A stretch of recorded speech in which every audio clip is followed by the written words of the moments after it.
Hello everyone, আসসালামু আলাইকুম। কেমন আছেন সবাই? আমি জান্নাতুল ফেরদৌস চলে এসেছি নতুন আরেকটি ব্লগ ভিডিও নিয়ে। সবাইকে দেখার আমন্ত্রণ রইল। তো আমরা চলে এসেছি বান্দরবানে ঘুরতে, ট্যুরে। তো ফ্যামিলি সবাই এসেছে, একটা পুরো বাস ভর্তি করে নিয়ে আমরা চলে এসেছি বান্দরবনে। তো বান্দরবনে কিন্তু আসলে বান্দর নাই, আমরা অনেক খোঁজার পরেও একটা বান্দরও দেখতে পেলাম না। তো আমরা যারা সবাই ঘুরতে যাই তারাই কিন্তু মানুষই কিন্তু বান্দরের চাইতে কোনো অংশে কম না। তো আমি এদিক ওদিক ঘুরে দেখছিলাম কী কী দর্শনীয় স্থান আছে, এগুলো তাড়াতাড়ি আমরা উপভোগ করব, যেহেতু অনেকটা পথ জার্নি করে এসেছি। তো দেখতে পাচ্ছেন এরা আমাদেরই লোক।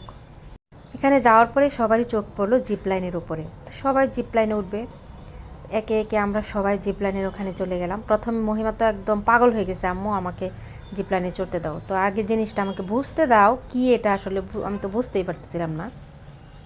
তারপরে আমি ওপরে চলে গেলাম। তো ওর কাকা প্রথমে জিপ লাইনে উঠলো, ওঠার পরে দেখলাম যে না, খুবই ভালো এনজয় করতেছে। তো তারপরে মহিমাও এটা ছাড়ে নাই, তো সে আবার উঠতে চেষ্টা করতেছিল। আমি বললাম যে তুমি ভয় পাইলে আসলে এটা রেখে দাও। বললো না, আমি উঠবই, ভয় পাবো না।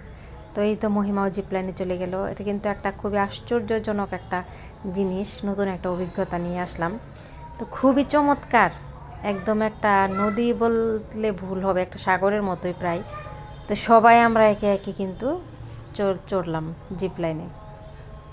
তো বাকি রইল মসিয়ত বলতেছে আম্মু আমি চড়বো না, আমার ভয় লাগে। তো তারপরেও শেষ পর্যন্ত ওকে বললাম যে না, তুমি একটু চড়ো, যেহেতু আমরা এসেই গেছি। তো সে বারবারই আমাকে বলতেছিল আম্মু আমি যদি মাঝখানে পড়ে যাই কি হবে। ওই লোকটা বারবার বলতেছিল যে তুমি যদি মাঝখানে পড়ে যাও তাহলে কিন্তু উঠতে পারবে না, মাঝখানে কিন্তু অনেক গভীর, মানে সমুদ্রের মতো, নেচা মানে তল পাওয়া যায় না। উনি ভয় দেখাইতেছিল। আসলে তো ছিঁড়বে না, অনেক কিছু আপনার ই করে বেঁধে দিছে, সিকিউরিটি আছে। আবার ওই পারেও একটা লোক দাঁড়ায় আছে, কীভাবে সুন্দর করে দেখেন পরাই দিতেছে। তো আমারও খুব ইচ্ছে হইলো যে আমিও চড়বো। মুর্শিদকে বললাম যে তুমি তাড়াতাড়ি চড়ে আসো, তারপরে আমিও চড়বো। ফ্যামিলি সবাই একসাথে ট্যুরে গেলে কিন্তু এটা মজাই অন্যরকম। আমরা ফ্যামিলি সবাই এসেছি, মানে সবাই বলতে এক বাস ভর্তি ফ্যামিলি। সবাই তো আর এক বাসে হবে না, এক বাসে যতটুকু মানে আটে সবাই আসলাম।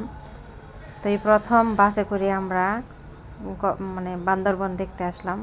তো বান্দরবন আমরা খুবই এনজয় করলাম। এই যে দেখেন আমার ছেলেও কিন্তু শেষ পর্যন্ত জিপ লাইনে চড়লো। ওরা বলতেছিল যে আম্মু একটা নতুন অভিজ্ঞতা, খুব সুন্দর, মানে চড়লাম পাখির মতো উড়ে আসলাম পানির উপর দিয়ে। তো আমি বললাম যে তাহলে আমি মিস করবো কেন, আমাকেও দাও। আমিও তো প্রথমে ভয় পাচ্ছিলাম যে যদি পড়ে যাই নিচে। তো উনি বলতেছিল পড়বেন না আপু, আপনার সাহস আছে, চড়েন।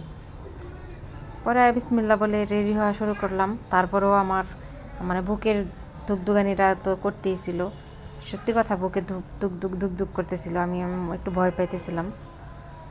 তো আমার কাছে পরে খুব বিষয়টা মজা লাগছে। আসলে জিপ লাইনে চড়তে মাত্র 100 টাকা লাগে।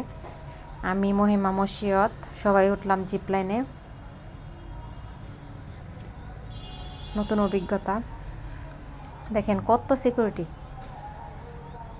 পড়ার সম্ভাবনা নাই।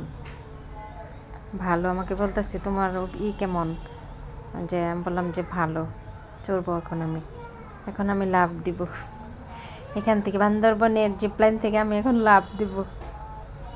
সবাই আমার ভিডিওগুলো দেখবেন, লাইক কমেন্ট শেয়ার করবেন। দেখেন এখন আমি এখানে উপরে উঠেই ছো করে লাভ দিয়ে নিচে চলে যাব।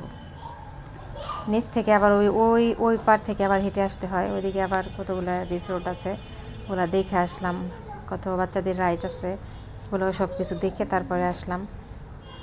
আসলে আমি বাচ্চা নিয়ে গেছি তো খুব ডিস্টার্ব করতেছিল, নিচে মিশাত কান্না করতেছিল। তো উনি যখন রেডি 1 2 3 বলবে তখন এই গাড়ির হ্যান্ডেলটার ভিতরে ধরে আপনাকে মানে বসলেই হবে, বসলেই ওই পারে নিয়ে যাবে। একটা মানে মাত্র 20-30 সেকেন্ড মনে হয় এরকম। এই তো 1 2 3, আল্লাহ বিসমিল্লাহ। এখনই আমার ভয় লাগতেছিল, কিন্তু মাঝখানে গিয়ে আমার খুব ভালো লাগতেছিল। দেখেন মানে কোনো ব্যাপারই না, ভয় লাগার মতো না আর কি, ভালো লাগলো খুব। প্রথম দিনের বান্দরবন ট্যুর। তো সবাই ভালো থাকবেন, সুস্থ থাকবেন, আল্লাহ হাফিজ।